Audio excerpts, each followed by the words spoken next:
ಮತ್ತಷ್ಟು ಮಾಹಿತಿಯನ್ನ ಕೊಡೋದಕ್ಕೆ ನಮ್ಮ ಪ್ರತಿನಿಧಿ ಸಿದ್ದು ಈಗ ನೇರ ಸಂಪರ್ಕದಲ್ಲಿ ಜಾಯ್ನ್ ಆಗಿದ್ದಾರೆ. ಸಿದ್ದು, ಒಂದು ಕಡೆ ಪರ, ಇನ್ನೊಂದು ಕಡೆ ವಿರೋಧ. ಮುಂದೆ ಏನಾಗಬಹುದು ಈ ವಿಚಾರವಾಗಿ ಅಂತ ಯತ್ನಾಳ್ ಅವರನ್ನ ಉಚ್ಚಾಟನೆ ಮಾಡಿರುವ ವಿಚಾರವಾಗಿ?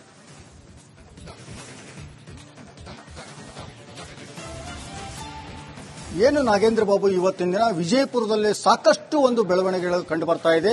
ಒಂದು ಬಸನಗೌಡ ಯತ್ನಾಳ ಪರವಾಗಿರ್ತಂತ ಒಂದು ಟೀಮ್ ಇದೆ, ಇನ್ನೊಂದು ಟೀಮ್ ಕೂಡ ಏನು ಅವರ ವಿರೋಧವಾಗಿಯೂ ಕೂಡ ಇದೆ. ಈ ಹಿನ್ನೆಲೆಯಲ್ಲಿ ಎರಡೂ ಟೀಮ್ಗಳು ಕೂಡ ಬೆಳಗ್ಗೆಯಿಂದನೇ ದೊಡ್ಡದಾಗಿ ಒಂದು ಸರ್ಕಸ್ ನಡೆಸಿವೆ. ಒಂದು ಏನಂದ್ರೆ ಪರವಾಗಿದ್ದಂತ ಟೀಮ್ ನಲ್ಲಿದ್ದಂತವರು ಕೂಡ ಸಾಕಷ್ಟು ಜನ ಪ್ರಭಾವಿಗಳಿದ್ದು, ಜೊತೆಗೆ ಏನು ಈಗ ಮಹಾನಗರ ಪಾಲಿಕೆಯ ಏನು ಸದಸ್ಯರು ಕೂಡ 17 ಜನ ಇದ್ರು, ಅವರು ಕೂಡ ಅನರ್ಹಗೊಂಡ ಹಿನ್ನೆಲೆಯಲ್ಲಿ ಅವರು ಕೂಡ ಮೀಟಿಂಗ್ ಮಾಡುವುದರೊಂದಿಗೆ ದೊಡ್ಡ ಪ್ರಮಾಣದಲ್ಲಿ ನಾವು ಹೋರಾಟ ಮಾಡ್ತೀವಿ, ಇದನ್ನ ದೆಹಲಿ ಮಟ್ಟದ ತನಕ ಒಯ್ತೀವಿ. ನಾವು ಒಯ್ದು ಏನು ದೆಹಲಿಯಲ್ಲಿದ್ದಂತ ಮುಖಂಡರಿಗೆ ನಾವು ಭೇಟಿಯಾಗಿ ಏನು ಬಸನಗೌಡ ಯತ್ನಾಳ್ ಅವ್ರನ್ನ ಏನು ಇವತ್ತಿನ ದಿವಸ ಅನರ್ಹಗೊಳಿಸಿರಿ, ಅದನ್ನ ನೀವು ರಿಟರ್ನ್ ಪಡಿಬೇಕು, ಅದನ್ನ ಮರಳಿ ಪಡೆದಾಗ ಅವರಿಂದ ಪಕ್ಷ ಸಂಘಟನೆ ಮಾಡಿದರೆ ಮಾತ್ರ ವಿಜಯಪುರದಲ್ಲಿ ಬಿಜೆಪಿ ಗೆಲ್ಲೋಕೆ ಸಾಧ್ಯ ಅನ್ನುವಂಥದ್ದು ನಾವು ಅವರಿಗೆ ಕನ್ವಿನೆನ್ಸ್ ಮಾಡ್ತೀವಿ ಅನ್ನುವಂಥ ಮಾತನ್ನು ಹೇಳಿದ್ದಾರೆ.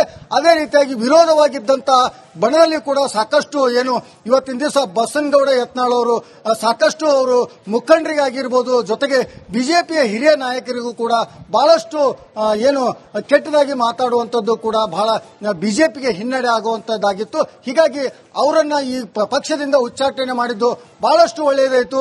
ಇನ್ನು ಮುಂದೆ ಪಕ್ಷಕ್ಕೆ ಬಹಳ ಒಂದು ಬೆಂಬಲ ಸಿಗುತ್ತೆ, ಜೊತೆಗೆ ಕಾರ್ಯಕರ್ತರು ಕೂಡ ನಾವು ಸಂಘಟನೆ ಮಾಡಿ ಒಂದು ಬಿಜೆಪಿ ಗೆಲ್ಲುವ ದೃಷ್ಟಿಯಿಂದ ನಾವು ಸಾಕಷ್ಟು ಪ್ರಯತ್ನ ಮಾಡ್ತೀವಿ ಅನ್ನುವಂಥ ಮಾತನ್ನು ಹೇಳಿದ್ದಾರೆ.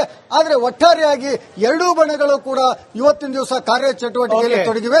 ಮುಂದೆ ಏನಾಗುತ್ತೆ ಅನ್ನುವಂಥದ್ದು ಕೂಡ ಕಾದು ನೋಡಬೇಕಾಗಿದೆ. Nagendra Babu. Okay, thank you. ಮತ್ತಷ್ಟು ಮಾಹಿತಿಯನ್ನ ಕೊಡೋದಕ್ಕೆ ನಮ್ಮ ಪ್ರತಿನಿಧಿ ಸಿದ್ದು ಈಗ ನೇರ ಸಂಪರ್ಕದಲ್ಲಿ ಜಾಯ್ನ್ ಆಗಿದ್ದಾರೆ. ಸಿದ್ದು, ಒಂದು ಕಡೆ ಪರ, ಇನ್ನೊಂದು ಕಡೆ ವಿರೋಧ. ಮುಂದೆ ಏನಾಗಬಹುದು ಈ ವಿಚಾರವಾಗಿ ಅಂತ ಯತ್ನಾಳ್ ಅವರನ್ನ ಉಚ್ಚಾಟನೆ ಮಾಡಿರುವ ವಿಚಾರವಾಗಿ?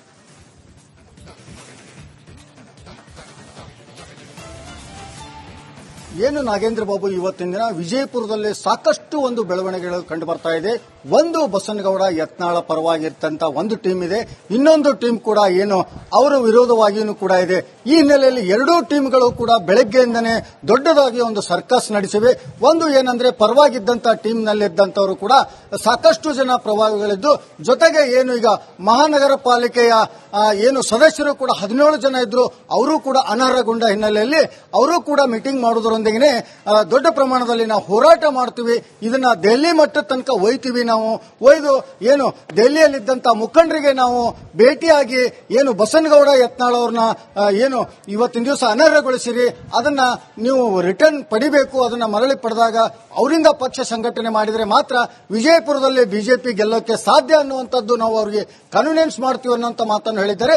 ಅದೇ ರೀತಿಯಾಗಿ ವಿರೋಧವಾಗಿದ್ದಂತ ಬಣದಲ್ಲಿ ಕೂಡ ಸಾಕಷ್ಟು ಏನು ಇವತ್ತಿನ ದಿವಸ ಬಸನಗೌಡ ಯತ್ನಾಳ್ ಅವರು ಸಾಕಷ್ಟು ಅವರು ಮುಖಂಡರಿಗಾಗಿರ್ಬೋದು, ಜೊತೆಗೆ ಬಿಜೆಪಿಯ ಹಿರಿಯ ನಾಯಕರಿಗೂ ಕೂಡ ಬಹಳಷ್ಟು ಏನು ಕೆಟ್ಟದಾಗಿ ಮಾತಾಡುವಂಥದ್ದು ಕೂಡ ಬಹಳ ಬಿಜೆಪಿಗೆ ಹಿನ್ನಡೆ ಆಗುವಂತದ್ದಾಗಿತ್ತು. ಹೀಗಾಗಿ ಅವರನ್ನ ಈ ಪಕ್ಷದಿಂದ ಉಚ್ಚಾಟನೆ ಮಾಡಿದ್ದು ಬಹಳಷ್ಟು ಒಳ್ಳೆಯದಾಯಿತು. ಇನ್ನು ಮುಂದೆ ಪಕ್ಷಕ್ಕೆ ಬಹಳ ಒಂದು ಬೆಂಬಲ ಸಿಗುತ್ತೆ, ಜೊತೆಗೆ ಕಾರ್ಯಕರ್ತರು ಕೂಡ ನಾವು ಸಂಘಟನೆ ಮಾಡಿ ಒಂದು ಬಿಜೆಪಿ ಗೆಲ್ಲುವ ದೃಷ್ಟಿಯಿಂದ ನಾವು ಸಾಕಷ್ಟು ಪ್ರಯತ್ನ ಮಾಡ್ತೀವಿ ಅನ್ನುವಂಥ ಮಾತನ್ನು ಹೇಳಿದ್ದಾರೆ. ಆದರೆ ಒಟ್ಟಾರೆಯಾಗಿ ಎರಡೂ ಬಣಗಳು ಕೂಡ ಇವತ್ತಿನ ದಿವಸ ಕಾರ್ಯಚಟುವಟಿಕೆಯಲ್ಲಿ ತೊಡಗಿವೆ. ಮುಂದೆ ಏನಾಗುತ್ತೆ ಅನ್ನುವಂಥದ್ದು ಕೂಡ ಕಾದು ನೋಡಬೇಕಾಗಿದೆ. Nagendra Babu. Okay, thank you. ಮತ್ತಷ್ಟು ಮಾಹಿತಿಯನ್ನ ಕೊಡೋದಕ್ಕೆ ನಮ್ಮ ಪ್ರತಿನಿಧಿ ಸಿದ್ದು ಈಗ ನೇರ ಸಂಪರ್ಕದಲ್ಲಿ ಜಾಯ್ನ್ ಆಗಿದ್ದಾರೆ. ಸಿದ್ದು, ಒಂದು ಕಡೆ ಪರ, ಇನ್ನೊಂದು ಕಡೆ ವಿರೋಧ. ಮುಂದೆ ಏನಾಗಬಹುದು ಈ ವಿಚಾರವಾಗಿ ಅಂತ ಯತ್ನಾಳ್ ಅವರನ್ನ ಉಚ್ಚಾಟನೆ ಮಾಡಿರುವ ವಿಚಾರವಾಗಿ?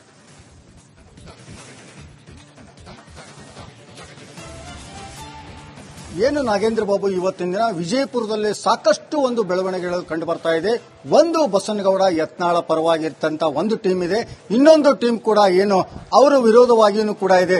ಈ ಹಿನ್ನೆಲೆಯಲ್ಲಿ ಎರಡೂ ಟೀಮ್ಗಳು ಕೂಡ ಬೆಳಗ್ಗೆಯಿಂದನೇ ದೊಡ್ಡದಾಗಿ ಒಂದು ಸರ್ಕಸ್ ನಡೆಸಿವೆ. ಒಂದು ಏನಂದ್ರೆ ಪರವಾಗಿದ್ದಂತ ಟೀಮ್ ನಲ್ಲಿದ್ದಂತವರು ಕೂಡ ಸಾಕಷ್ಟು ಜನ ಪ್ರಭಾವಿಗಳಿದ್ದು, ಜೊತೆಗೆ ಏನು ಈಗ ಮಹಾನಗರ ಪಾಲಿಕೆಯ ಏನು ಸದಸ್ಯರು ಕೂಡ 17 ಜನ ಇದ್ರು, ಅವರು ಕೂಡ ಅನರ್ಹಗೊಂಡ ಹಿನ್ನೆಲೆಯಲ್ಲಿ ಅವರು ಕೂಡ ಮೀಟಿಂಗ್ ಮಾಡುವುದರೊಂದಿಗೆ ಮಾಡುವುದರೊಂದಿಗೆ ದೊಡ್ಡ ಪ್ರಮಾಣದಲ್ಲಿ ನಾವು ಹೋರಾಟ ಮಾಡ್ತೀವಿ.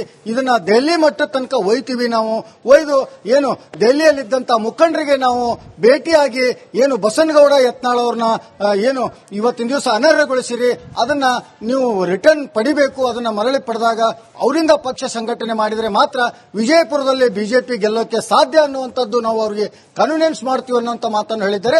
ಅದೇ ರೀತಿಯಾಗಿ ವಿರೋಧವಾಗಿದ್ದಂತ ಬಣದಲ್ಲಿ ಕೂಡ ಸಾಕಷ್ಟು ಏನು ಇವತ್ತಿನ ದಿವಸ ಬಸನಗೌಡ ಯತ್ನಾಳ್ ಅವರು ಸಾಕಷ್ಟು ಅವರು ಮುಖಂಡರಿಗಾಗಿರ್ಬೋದು, ಜೊತೆಗೆ ಬಿಜೆಪಿಯ ಹಿರಿಯ ನಾಯಕರಿಗೂ ಕೂಡ ಬಹಳಷ್ಟು ಏನು ಕೆಟ್ಟದಾಗಿ ಮಾತಾಡುವಂಥದ್ದು ಕೂಡ ಬಹಳ ಬಿಜೆಪಿಗೆ ಹಿನ್ನಡೆ ಆಗುವಂತದ್ದಾಗಿತ್ತು. ಹೀಗಾಗಿ ಅವರನ್ನ ಈ ಪಕ್ಷದಿಂದ ಉಚ್ಚಾಟನೆ ಮಾಡಿದ್ದು ಬಹಳಷ್ಟು ಒಳ್ಳೆಯದಾಯಿತು.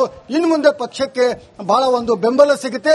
ಜೊತೆಗೆ ಕಾರ್ಯಕರ್ತರು ಕೂಡ ನಾವು ಸಂಘಟನೆ ಮಾಡಿ ಒಂದು ಬಿಜೆಪಿ ಗೆಲ್ಲುವ ದೃಷ್ಟಿಯಿಂದ ನಾವು ಸಾಕಷ್ಟು ಪ್ರಯತ್ನ ಮಾಡ್ತೀವಿ ಅನ್ನುವಂಥ ಮಾತನ್ನು ಹೇಳಿದ್ದಾರೆ. ಆದರೆ ಒಟ್ಟಾರೆಯಾಗಿ ಎರಡೂ ಬಣಗಳು ಕೂಡ ಇವತ್ತಿನ ದಿವಸ ಕಾರ್ಯಚಟುವಟಿಕೆಯಲ್ಲಿ ತೊಡಗಿವೆ. ಮುಂದೆ ಏನಾಗುತ್ತೆ ಅನ್ನುವಂಥದ್ದು ಕೂಡ ಕಾದು ನೋಡಬೇಕಾಗಿದೆ. Nagendra Babu. Okay, thank you. ಮತ್ತಷ್ಟು ಮಾಹಿತಿಯನ್ನ ಕೊಡೋದಕ್ಕೆ ನಮ್ಮ ಪ್ರತಿನಿಧಿ ಸಿದ್ದು ಈಗ ನೇರ ಸಂಪರ್ಕದಲ್ಲಿ ಜಾಯ್ನ್ ಆಗಿದ್ದಾರೆ. ಸಿದ್ದು, ಒಂದು ಕಡೆ ಪರ, ಇನ್ನೊಂದು ಕಡೆ ವಿರೋಧ. ಮುಂದೆ ಏನಾಗಬಹುದು ಈ ವಿಚಾರವಾಗಿ ಅಂತ ಯತ್ನಾಳ್ ಅವರನ್ನ ಉಚ್ಚಾಟನೆ ಮಾಡಿರುವ ವಿಚಾರವಾಗಿ?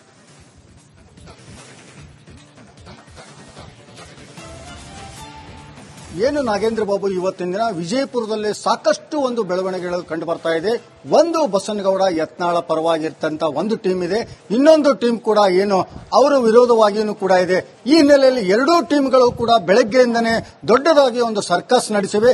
ಒಂದು ಏನಂದ್ರೆ ಪರವಾಗಿದ್ದಂತ ಟೀಮ್ ನಲ್ಲಿದ್ದಂತವರು ಕೂಡ ಸಾಕಷ್ಟು ಜನ ಪ್ರಭಾವಿಗಳಿದ್ದು, ಜೊತೆಗೆ ಏನು ಈಗ ಮಹಾನಗರ ಪಾಲಿಕೆಯ ಏನು ಸದಸ್ಯರು ಕೂಡ 17 ಜನ ಇದ್ರು, ಅವರು ಕೂಡ ಅನರ್ಹಗೊಂಡ ಹಿನ್ನೆಲೆಯಲ್ಲಿ ಅವರು ಕೂಡ ಮೀಟಿಂಗ್ ಮಾಡುವುದರೊಂದಿಗೆ ದೊಡ್ಡ ಪ್ರಮಾಣದಲ್ಲಿ ನಾವು ಹೋರಾಟ ಮಾಡ್ತೀವಿ. ಇದನ್ನ ದೆಹಲಿ ಮಟ್ಟದ ತನಕ ಒಯ್ತೀವಿ. ನಾವು ಒಯ್ದು ಏನು ದೆಹಲಿಯಲ್ಲಿದ್ದಂತ ಮುಖಂಡರಿಗೆ ನಾವು ಭೇಟಿಯಾಗಿ ಏನು ಬಸನಗೌಡ ಯತ್ನಾಳ್ ಅವ್ರನ್ನ ಏನು ಇವತ್ತಿನ ದಿವಸ ಅನರ್ಹಗೊಳಿಸಿರಿ, ಅದನ್ನ ನೀವು ರಿಟರ್ನ್ ಪಡಿಬೇಕು. ಅದನ್ನ ಮರಳಿ ಪಡೆದಾಗ ಅವರಿಂದ ಪಕ್ಷ ಸಂಘಟನೆ ಮಾಡಿದರೆ ಮಾತ್ರ ವಿಜಯಪುರದಲ್ಲಿ ಬಿಜೆಪಿ ಗೆಲ್ಲೋಕೆ ಸಾಧ್ಯ ಅನ್ನುವಂಥದ್ದು ನಾವು ಅವರಿಗೆ ಕನ್ವಿನೆನ್ಸ್ ಮಾಡ್ತೀವಿ ಅನ್ನುವಂಥ ಮಾತನ್ನು ಹೇಳಿದ್ದಾರೆ. ಅದೇ ರೀತಿಯಾಗಿ ವಿರೋಧವಾಗಿದ್ದಂತ ಬಣದಲ್ಲಿ ಕೂಡ ಸಾಕಷ್ಟು ಏನು ಇವತ್ತಿನ ದಿವಸ ಬಸನಗೌಡ ಯತ್ನಾಳ್ ಅವರು ಸಾಕಷ್ಟು ಅವರು ಮುಖಂಡರಿಗಾಗಿರ್ಬೋದು, ಜೊತೆಗೆ ಬಿಜೆಪಿಯ ಹಿರಿಯ ನಾಯಕರಿಗೂ ಕೂಡ ಬಹಳಷ್ಟು ಏನು ಕೆಟ್ಟದಾಗಿ ಮಾತಾಡುವಂಥದ್ದು ಕೂಡ ಬಹಳ ಬಿಜೆಪಿಗೆ ಹಿನ್ನಡೆ ಆಗುವಂತದ್ದಾಗಿತ್ತು. ಹೀಗಾಗಿ ಅವರನ್ನ ಈ ಪಕ್ಷದಿಂದ ಉಚ್ಚಾಟನೆ ಮಾಡಿದ್ದು ಬಹಳಷ್ಟು ಒಳ್ಳೆಯದಾಯಿತು. ಇನ್ನು ಮುಂದೆ ಪಕ್ಷಕ್ಕೆ ಬಹಳ ಒಂದು ಬೆಂಬಲ ಸಿಗುತ್ತೆ. ಜೊತೆಗೆ ಕಾರ್ಯಕರ್ತರು ಕೂಡ ನಾವು ಸಂಘಟನೆ ಮಾಡಿ ಒಂದು ಬಿಜೆಪಿ ಗೆಲ್ಲುವ ದೃಷ್ಟಿಯಿಂದ ನಾವು ಸಾಕಷ್ಟು ಪ್ರಯತ್ನ ಮಾಡ್ತೀವಿ ಅನ್ನುವಂಥ ಮಾತನ್ನು ಹೇಳಿದ್ದಾರೆ. ಆದರೆ ಒಟ್ಟಾರೆಯಾಗಿ ಎರಡೂ ಬಣಗಳು ಕೂಡ ಇವತ್ತಿನ ದಿವಸ ಕಾರ್ಯಚಟುವಟಿಕೆಯಲ್ಲಿ ತೊಡಗಿವೆ. ಮುಂದೆ ಏನಾಗುತ್ತೆ ಅನ್ನುವಂಥದ್ದು ಕೂಡ ಕಾದು ನೋಡಬೇಕಾಗಿದೆ. Nagendra Babu. Okay, thank you. ಮತ್ತಷ್ಟು ಮಾಹಿತಿಯನ್ನ ಕೊಡೋದಕ್ಕೆ ನಮ್ಮ ಪ್ರತಿನಿಧಿ ಸಿದ್ದು ಈಗ ನೇರ ಸಂಪರ್ಕದಲ್ಲಿ ಜಾಯ್ನ್ ಆಗಿದ್ದಾರೆ. ಸಿದ್ದು, ಒಂದು ಕಡೆ ಪರ, ಇನ್ನೊಂದು ಕಡೆ ವಿರೋಧ. ಮುಂದೆ ಏನಾಗಬಹುದು ಈ ವಿಚಾರವಾಗಿ ಅಂತ ಯತ್ನಾಳ್ ಅವರನ್ನ ಉಚ್ಚಾಟನೆ ಮಾಡಿರುವ ವಿಚಾರವಾಗಿ?